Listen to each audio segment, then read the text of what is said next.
નમસ્કાર દર્શક મિત્રો, તપોભૂમિ ગુજરાતના ડિજિટલ પ્લેટફોર્મ TGNમાં આપનું પુનઃ સ્વાગત છે.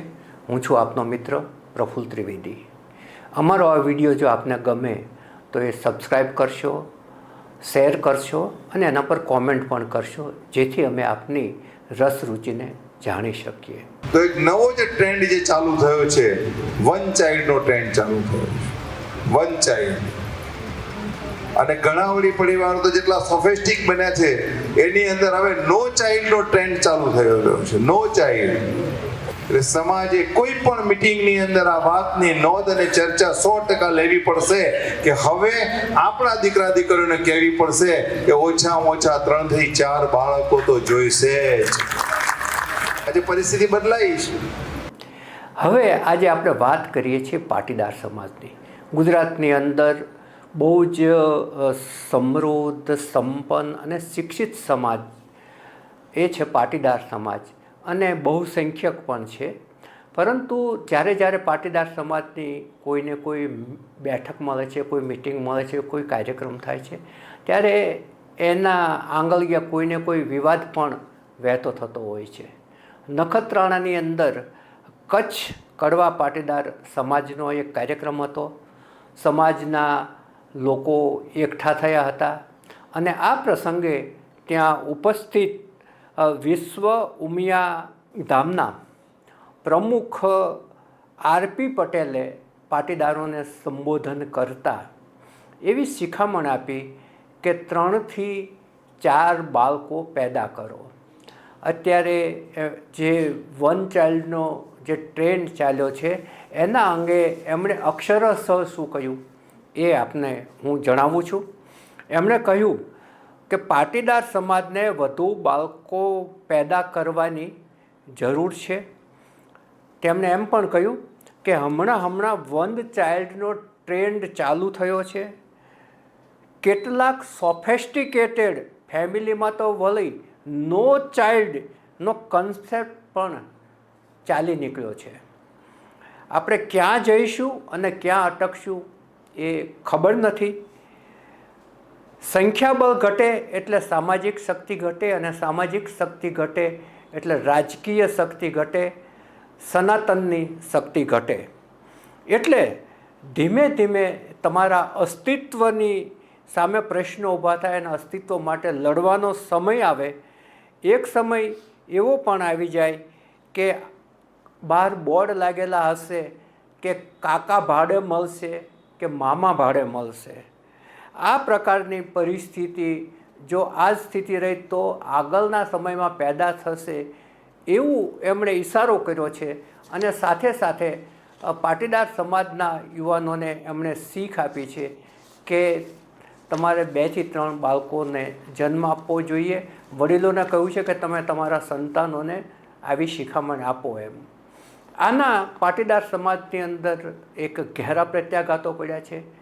કેટલાકે એનો વિરોધ કર્યો છે અને એમ કહ્યું છે કે આ જમાનામાં 2 થી 3 બાળકો મોંઘવારીમાં ઉછેરવાનું બહુ જ ભારે પડે. કેટલાકે આની સાથે અંશતઃ સહમતિ દર્શાવી છે. કેટલાક આગેવાનોએ સહમતિ દર્શાવતા એમ કહ્યું છે કે ના, જે RP પટેલ કહી રહ્યા છે એ સંપૂર્ણપણે સાચું છે. એટલે આ સમાજની અંદર અત્યારે આ બાબત છે, આ મુદ્દો છે, એણે એક વિવાદનો વંટોળ ઊભો કર્યો છે. અગાઉ તમે થોડા પાછળ જાઓ તો RSSના એક બહુ જ મોટા હોદ્દેદારે પણ સનાતન ધર્મ ટકી રહે એવા સંદર્ભમાં વધુ બાળકોને જન્મ આપવો જોઈએ એવી શિખામણ આપી હતી અને એ અખબારોની અંદર હેડલાઇન બની હતી. આ મુદ્દો છે એને લગભગ આ મુદ્દો છે એની સાથે સરખાવી શકાય.